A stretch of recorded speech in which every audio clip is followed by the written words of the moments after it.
कभी सोचा है दुनिया भर में लाखों लोग हर सुबह एक ही धुन में क्या दोहराते हैं? अक्सर वो गूंज होती है 16वीं सदी की एक खास कविता की। चलिए आज इसी हनुमान चालीसा के पीछे की शक्ति को समझने की कोशिश करते हैं, जो दुनिया के सबसे ज्यादा पढ़े जाने वाले भजनों में से एक है। तो इसे समझने के लिए हम सबसे पहले तो ये जानेंगे कि ये ग्रंथ आखिर है क्या। फिर हम इसके नायक हनुमान का एक चित्र बनाएंगे, उनके भक्ति से भरे हृदय को समझेंगे, ये जानेंगे कि इसे सुरक्षा का कवच क्यों माना जाता है, और हाँ, आखिर में इस पर भी बात करेंगे कि सदियों बाद भी इसकी शक्ति क्यों कायम है। तो चलिए एकदम शुरू से शुरू करते हैं। लाखों लोग इसका पाठ तो करते हैं, पर असल में ये हनुमान चालीसा है क्या? इसका नाम ही एक तरह से सब कुछ बता देता है। चालीसा शब्द आया है 40 से, मतलब ये 40 मुख्य छंदों से बना एक भजन है, जिसे 16वीं सदी में कवि संत तुलसीदास ने अवधी भाषा में लिखा था। मतलब इसका हर एक श्लोक, हर एक शब्द इसके नायक हनुमान को ही समर्पित है। ये सिर्फ एक प्रार्थना नहीं, बल्कि उनके गुणों, उनकी ताकत और उनकी अटूट भक्ति के लिए एक शक्तिशाली काव्यात्मक सम्मान है। तो अब जब ये पता चल गया है कि चालीसा क्या है, तो चलिए अब इस कविता के दिल में उतरते हैं, यानी इसके नायक। ये श्लोक हनुमान की कैसी तस्वीर पेश करते हैं? कविता की शुरुआत ही हनुमान के एक विराट रूप से होती है। उन्हें महावीर विक्रम बजरंगी कहा गया है, मतलब एक ऐसे वीर और शक्तिशाली योद्धा जिनका शरीर वज्र की तरह मजबूत और अविनाशी है। लेकिन बात सिर्फ शारीरिक बल की नहीं है। श्लोक हमें बताते हैं कि वो ज्ञान गुण सागर हैं, यानी ज्ञान और गुणों का महासागर। वो भगवान राम के सबसे भरोसेमंद दूत हैं और अच्छाई का प्रतीक हैं। और उनकी शक्ति की सबसे खास बात पता है क्या है? वो है उनकी रूप बदलने की अद्भुत क्षमता। एक तरफ वो लंका में सीता जी के सामने आने के लिए एक छोटा, बिल्कुल सूक्ष्म रूप ले सकते थे, तो दूसरी तरफ दुश्मनों का सामना करने और लंका जलाने के लिए एक विशाल और विकट रूप भी धारण कर सकते थे। पर इतनी शक्ति, इतना सामर्थ्य, आखिर ये सब किस लिए? यहीं पर चालीसा का असली सार सामने आता है।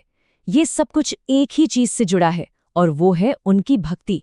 यही उनके वजूद का असली सार है। ये ग्रंथ बिल्कुल साफ कर देता है कि उनकी सबसे बड़ी प्रेरणा, जो उनके हर काम को दिशा देती है, वो है अपने स्वामी राम की पूरी तरह से निस्वार्थ सेवा करना। और ये भक्ति हमें उस मशहूर कहानी में साफ साफ दिखती है, जब वो एक पौराणिक जड़ी बूटी संजीवनी लाने के लिए पूरा पहाड़ उठा लाते हैं। इससे वो राम के भाई लक्ष्मण को जीवन दान देते हैं और बदले में उन्हें आनंदित राम का कृतज्ञता से भरा आलिंगन मिलता है। सोचिए, ये रिश्ता इतना गहरा था कि खुद भगवान राम उन्हें सबसे बड़ी उपाधि देते हुए कहते हैं कि हनुमान उन्हें अपने सगे भाई भरत जितने ही प्रिय हैं। तो हमने देखा कि हनुमान कौन है, शक्ति और भक्ति का एक अद्भुत संगम। पर सवाल ये है कि इस भजन का पाठ क्यों किया जाता है? इसका उद्देश्य क्या है? खैर, श्लोक खुद ही बताते हैं कि ये इसे जपने वालों के लिए सुरक्षा और सुकून का एक स्रोत है। यहाँ पर यह बात समझना जरूरी है कि चालीसा का पाठ करने वालों का मानना है कि इससे हनुमान के सुरक्षात्मक गुणों का आवाहन होता है। ये भी माना जाता है कि यह बीमारियों और बुरी आत्माओं से लेकर रोजमर्रा की मुश्किलों तक कई तरह की समस्याओं से राहत दिला सकता है। सिर्फ सुरक्षा ही नहीं, श्लोक ये भी बताते हैं कि हनुमान अपने भक्तों को एक तरह का आध्यात्मिक खजाना भी दे सकते हैं, खास तौर पर अष्ट सिद्धि यानी 8 महान अलौकिक शक्तियां और नवनिधि यानी 9 दिव्य खजाने, जो हर तरह की समृद्धि का प्रतीक माने जाते हैं।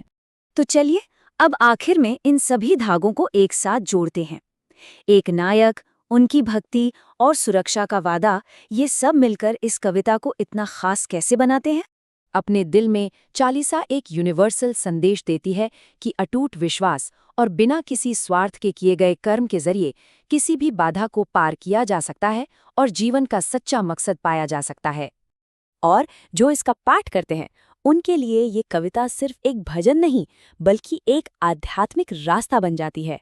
एक ऐसा रास्ता जो परमात्मा के साथ एक सीधा संबंध बनाता है और जो जीवन की मुश्किलों से परे ले जाता है। ये सब हमें एक आखिरी सवाल पर छोड़ जाता है। आखिर वो क्या है? क्या वो कविता की सुंदरता है, इसके नायक का मजबूत चरित्र है, या पर सुरक्षा का वो वादा जो 16वीं सदी के इस भजन को आज की दुनिया में भी इतना शक्तिशाली और प्रासंगिक बनाता है?